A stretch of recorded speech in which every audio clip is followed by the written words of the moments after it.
So I'm evaluating my cast. I've poured it. You can see that I've punched holes along the anterior alignment line, the adduction line. I punched holes for my line of progression. And if you look at, this is vertical now. And if you look at the mold relative to that line of progression, my medial wall above the trim lines here is parallel to that line of progression. The medial wall distal to the ischium is at an angle. And I have my 2 holes punched for the flexion line. And all my lines came through because I poured my mold with separator in, and after I put the separator in, I went and reinforced the marks, so that really makes them show up well on your cast. So if your stockinette stayed in the same place and didn't move, your marks should be where they need to be. I have now drawn on my alignment lines, including the line of progression. Going by the Northwestern style of modification for ischial containment, they have specified trim lines. Most people don't go with numbers. They're kind of going with using them as a baseline, as a start. But to start off with, draw your alignment lines on, and then draw your trim lines so that you can orient the socket and you know where everything is. Anteriorly, what I did first was take a line and draw it all the way around at the level of the ischium, or as close as I could get it. So I've drawn this all the way around the socket. Next thing I did was, going by the Northwestern, they want laterally 3.5 inches proximal to your ischial level. So I made a mark at about 3.5 inches. Anteriorly is about 1 inch, and then it drops medially. So it's an angle, and that roughly follows the inguinal ligament. Posteriorly, that's 1 inch. And so this gives me a general idea of what's in my trim lines. And I know that I'm probably going to end up bringing this over to capture the ischium more. My measurements on my measurement form against my cast and seeing which way they go. I'll record that on my sheet, my original sheet. Just make sure there's not really a spot for it on the measurement sheet, but I like to record it just so I know where I started from here. And for you, it would be good to know which way the measurements go. And just make that observation as far as, was it larger, was it smaller? Was your hand position affecting the dimension that you measured originally, and how? Because it will. So my medial AP on the cast is probably going to be way too wide because it's not soft. I am looking at the wrong side of the caliper. 18 centimeters for the medial AP. I'm just making a note on my measurement form. Lateral.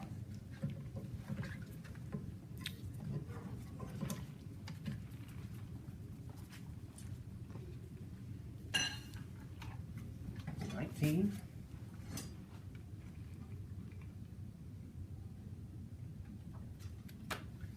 I do my ML.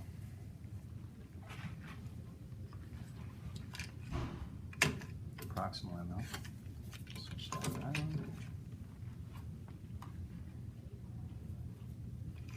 Flip this actually. You don't have to use this particular style of caliper, you can use the other ones.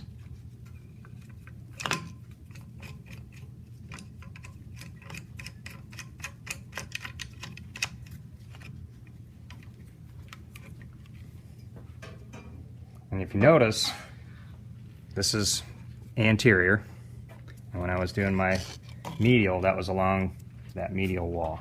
So where you take your measurements will affect the measurement, obviously. So that's 15 for my ML.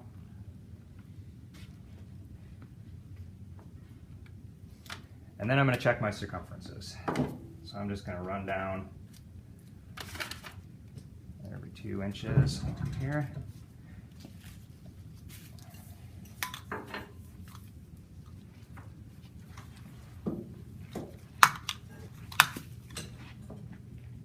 sure it's loose and rough, you know, as close as you can get it to vertical on here. So right on the line, I am at 48.5.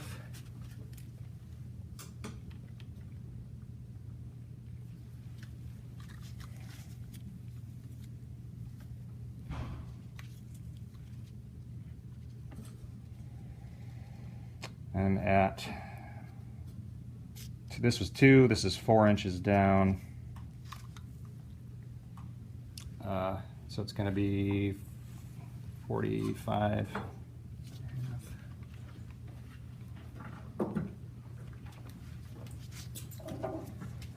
On transtibial, I'll usually go to the millimeter. Transfemoral, more soft tissue, I'm not super concerned about a millimeter difference. That's 40, 44.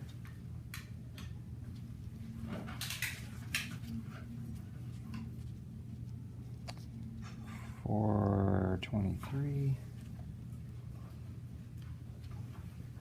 and 10 down, or actually I'll just go to proximal, the proximal measurement of the seal, which is 395.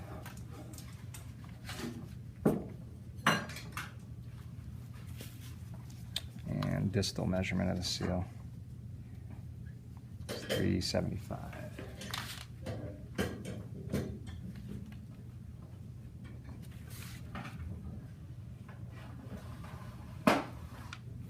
I'm just marking these on my measurement form as cast measurements that I took from the cast. So I put cast here, and I wrote down my measurements, and then under my proximal and distal measurement, I just noted that it's cast. As long as you know what's going on, that's the important part.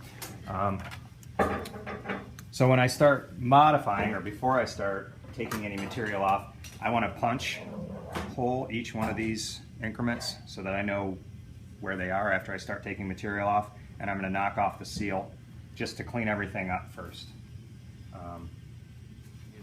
I recommend using something solid metal, or if it's plastic like this, don't hammer on it too hard. So I'm just putting that on here. I should be wearing safety. Pretend I'm wearing safety glasses. You can make a pretty significant hole in there very easily. I poured my mold with vermiculite, which makes it softer, more cancerous, and easier to work with. Sean let him know I wasn't going to be on a Tuesday. Okay. And if you want to get really fancy, you can go back and fill those in with indelible. You can see them after they're full.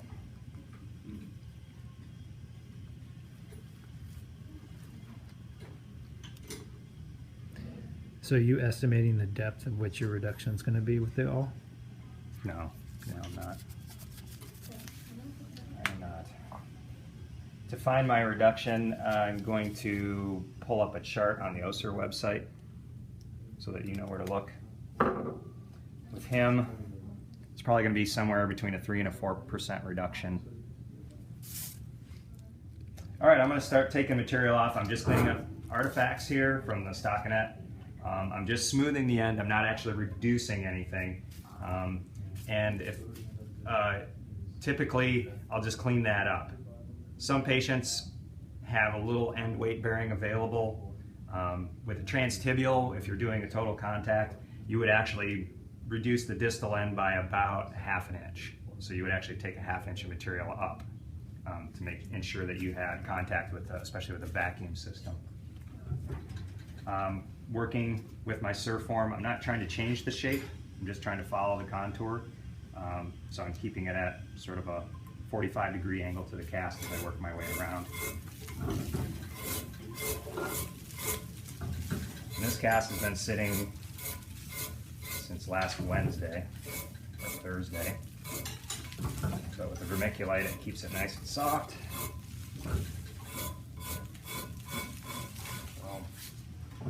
See where my hand marks are. I don't want to take off too much material and realize that where I was pushing here means there's more material that's going to come out over here. So when I reduce, I'm going to, probably the most material is going to come off back here. This is where most of the tissue tends to get displaced. Also, For a long time amputee, this is an area where there's more atrophy, muscular atrophy, and more soft tissue. So I'm going to also take off a lot of this cast up here. I'm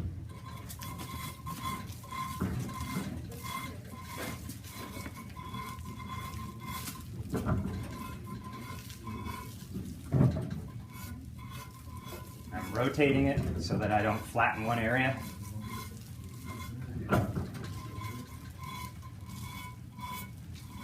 And when I'm trying to follow a contour, I'm keeping my surf form perpendicular to the surface that I'm trying to work. If I'm trying to flatten things out, I'm going more parallel with it, because that'll take the material and flatten it out, make it more uniform.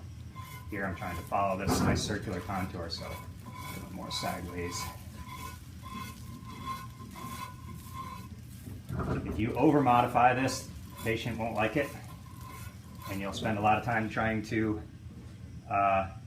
blow this out with a heat gun, which is really tough, especially after you've attached your distal attachment. So just being careful not to remove too much material. I'm just taking it down to where it's nice, uniform. So I'll go from the surf form and just smooth this out with my screen when I'm done.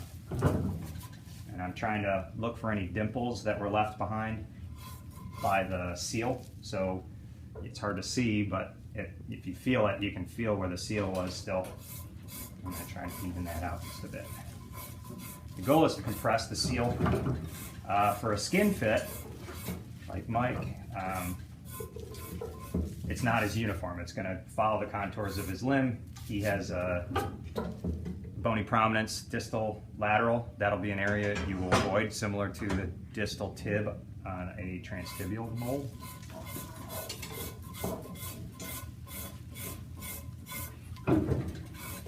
So don't take too much material off. Just think about it, taking enough of the surface off so when I do a build-up, it will adhere to it. You know, there's no separator in there. Also, you want to look and make sure it's not curved. I want to make sure that if I start to see a bowing, you want to do your best to flatten that out and make it more uniform. It's likely if you had to cast your patient side lying, say they were not able to stand, you had to cast them side lying. A lot of times you'll see the tissue going with gravity, and they'll have more tissue medially. You have to take that off and try to get it to where it's uniform, because when they're standing, that's not how it looks. You don't want a banana leg. And when I start flattening surfaces, I want to make sure that I'm flattening them along the medial side and keeping them to their cardinal planes, so to speak. You're not throwing an angle in where it doesn't belong. So in this case, I'm going to start flattening the medial wall a little bit, because I know there's a lot of soft tissue in here. We can gain more support medially and control the femur. So we're pushing or causing a counterforce on the medial side to push the femur laterally and hold it against the lateral wall and create more ML stability. So I'm just going to apply pressure here by taking more material off. This will also work for a skin fit. Something you want to do. With Mike, you know he has an adductor roll, so you have to be careful how much material you take off proximally.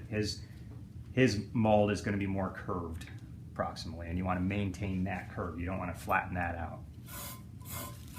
We want to contain that tissue as much as we can, or attempt to, as much as he'll tolerate.